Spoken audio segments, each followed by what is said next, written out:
Time for tonight's rewrite. Lawmakers in Minnesota are considering a bill to put a constitutional ban on same-sex marriage on the ballot.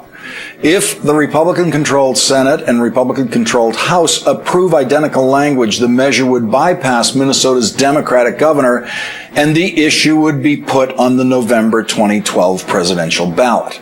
In the past several days, there has been testimony on both sides of the issue. Supporters of the marriage ban have, more often than not, been religious leaders or have used religious arguments to make their points. Testifying earlier this week, Bishop Bob Battle of the Berean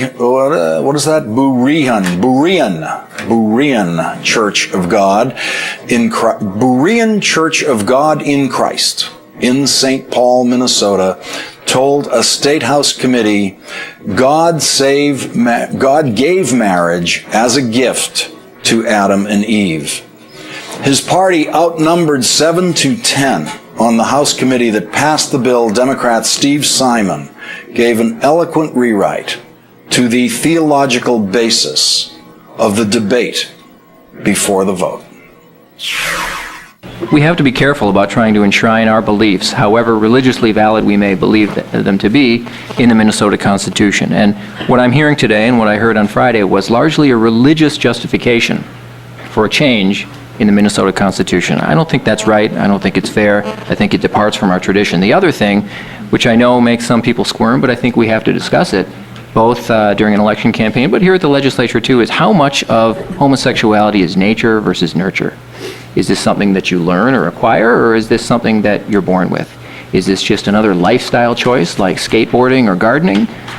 Or is this something that's innate with a human being? And I want to take a page from what I heard last Friday in the Senate testimony. There was a member of the clergy, forgive me, I can't remember his name, and he said, you know what? Sexuality and sexual orientation are a gift from God.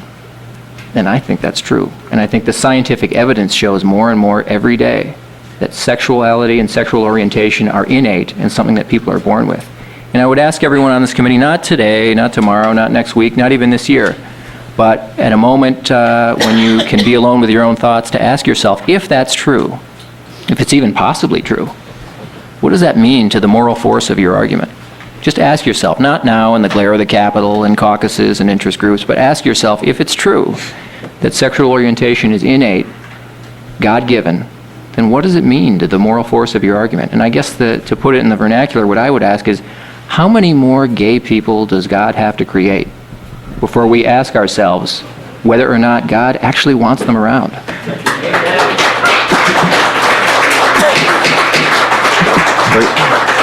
And please keep applause to yourselves. How many gay people does God have to create before we ask ourselves whether the living of their lives the way they wish, as long as they don't harm others, is a godly and holy and happy and glorious thing?